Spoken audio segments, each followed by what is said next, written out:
क्या हुआ रेवती जी, आपने हम दोनों को यहाँ बुलवाया? मैं आप दोनों से बहुत रुष्ट हूँ। अच्छा, किंतु ऐसा क्यों भाभी? क्या हुआ? तुम तो कन्याओं की मन की बात पढ़ लेते हो ना देवर जी, अब तुम्हें भी बताना पड़ेगा। आज मेरा विवाह हो रहा है, किंतु आप दोनों में से कोई नहीं गया मेरी सखी राधा को लाने। तुम तो जानते हो ना मुझे राधा कितनी प्रिय है। भला उसके बिना मैं विवाह कैसे कर सकती हूँ? बलराम जी तो गए भी थे उसे लाने, किंतु नहीं लेकर आए। और कृष्ण, वो तो अपनी प्रिय सखी को भूल ही गया है। उसे तो कोई अंतर ही नहीं कि राधा यहाँ आए या ना आए। अन्यथा भला कृष्ण राधा को यहाँ लेकर ना आता, राधा तो वहाँ यहाँ आने के लिए सच बैठी होगी, किंतु कृष्ण को तो उसकी भावनाओं का ध्यान ही नहीं है।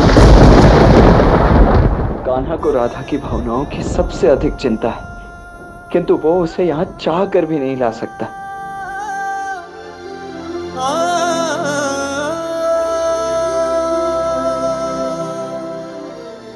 रेवती जी, कान्हा ने राधा को स्वयं वचन दिया कि उचित समय आने पर वो उसको यहां अवश्य लेकर आएगा, तो उसका विश्वास कीजिए।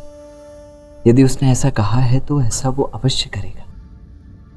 हाँ हाँ भाभी जी, देखिए आप मेरी माता समान है, मैं आपके लिए पुत्र समान हूँ, तो मैं जानता हूँ मुझसे भूल हुई है, मुझे राधा को लेकर आना चाहिए था।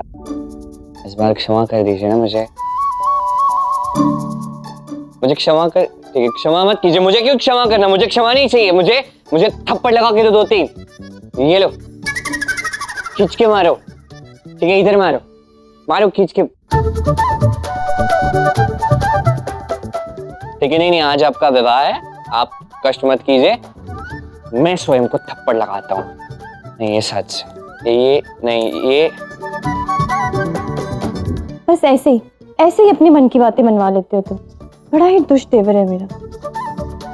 बातों में उलझाना कोई तुमसे सीखे, किंतु स्मरण रहे तुमने वचन दिया है राधा को अवश्य लेकर आना। हाँ अवश्य भाभी जी, किंतु देखिए आज जो है समस्त द्वारका आपके विवाह की प्रतीक्षा कर रहा है, और क्यों ना करे, आज हमारे बलराम दाऊ और रेवती भाभी का विवाह जो होगा, ऐसे प्रतीक्षा करना तो उचित नहीं है।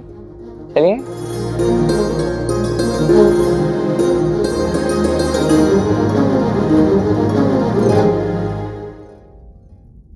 चाहे मैं कितना भी चाहूं, राधा द्वारका तभी आ सकती है जब नियति के अनुसार समय अनुकूल हो। मैं जानती हूँ कृष्ण, उचित समय आने पर तुम मुझे लेने अवश्य आओगे। ये राधा फिर कहीं चली गई, कभी घर में होती ही नहीं है। ये घर पर नहीं तो वहीं गई होगी, उस निधि वन में। जब से कृष्ण गया है बार बार वही जाती रहती है। नहीं।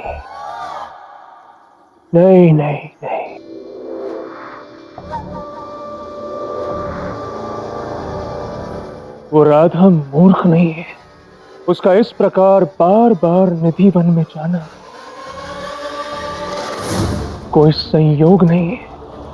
वो अवश्य ही प्रतीक्षा कर रही है कि कब वो कृष्ण आकर उसे यहां से ले जा रहा है। एक ही अर्थ हुआ कि वो कृष्ण राधा को लेने अवश्य आएगा। अब या तो वो छलिया स्वयं आएगा या किसी और व्यक्ति को भेजेगा। उस बुद्धिहीन बलराम का विवाह जो है, ये तो हमारे लिए अच्छा ही है ना आयन। देखो, जरासंध कृष्ण को ढूंढ रहा है। यदि तुम्हें पूरा विश्वास है कि कृष्ण या उसका कोई व्यक्ति वहां आएगा, तो जाके जरासंध को ये बात बता दो।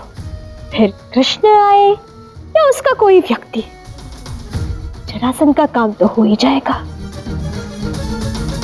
और उसके बदले हमको मिलेगी बरसाना की गद्दी। दोनों ही परिस्थितियों में लाभ तो तुम्हारा ही है ना। है विश्वास तो मुझे है। इस राधा और कृष्ण को मुझसे अधिक कौन जानता है? तो जाओ अयन, अफसर सामने खड़ा है, प्रतीक्षा किस बात की कर रही हो? जाओ, शीघ्र जाओ।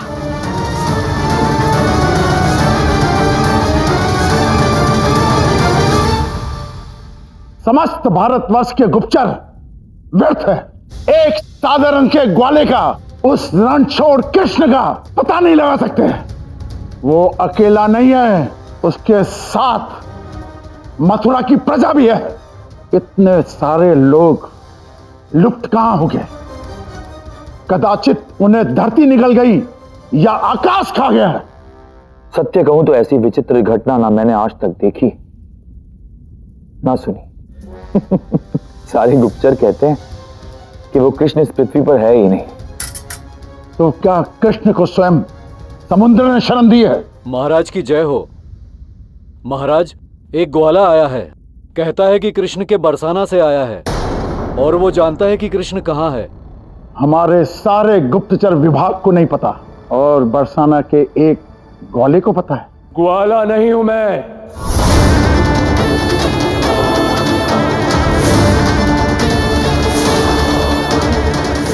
मैं एक योद्धा हूं। अयन नाम है मेरा और मैं राधा का पति हूं। राधा? परंतु वो तो कृष्ण से मिली हुई है। जानता हूं और यही कारण है कि मैं उस कपटी कृष्ण के विरुद्ध हूं। ओ, पारिवारिक प्रपंच। पति और पत्नी एक दूसरे के विरुद्ध। आहा, ये सुनकर तो आनंद ही आ गया। जानते हो ना बालक, इस समय तुम किसके समक्ष खड़े हो? मगध सम्राट जरासन हूं मैं। यदि मुझसे असत्य कहोगे तो मारे जाओगे। यदि मुझे मृत्यु का भय होता तो मैं यहां कभी आता ही नहीं मगध सम्राट। अच्छा। मृत्यु का भय भी नहीं है, तो इसका अर्थ तो यही हुआ कि या तो तुम सच में एक महान योद्धा हो या तो कोई मूर्ख हो।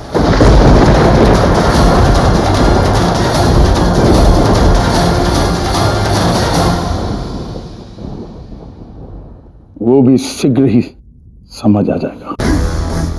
सैनिकों, एक टुकड़ी ले जाओ इस बालक के साथ। यदि वो कृष्ण ना मिले तो इसका शीश काट के ले आना।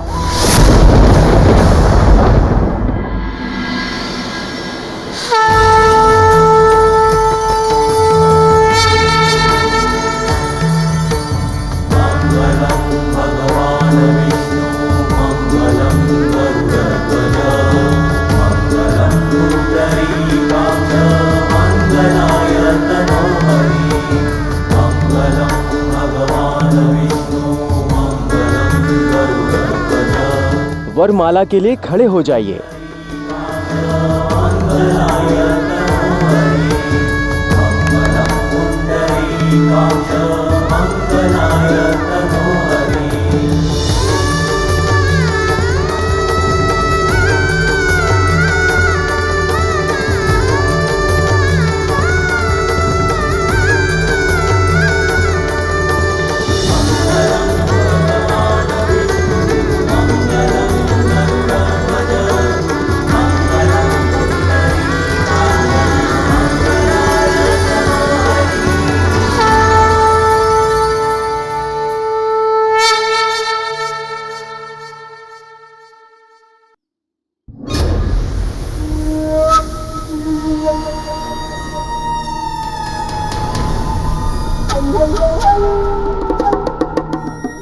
अयन, कहीं तुम जरासंध के सैनिक बल को मूर्ख तो नहीं बना रहे हो?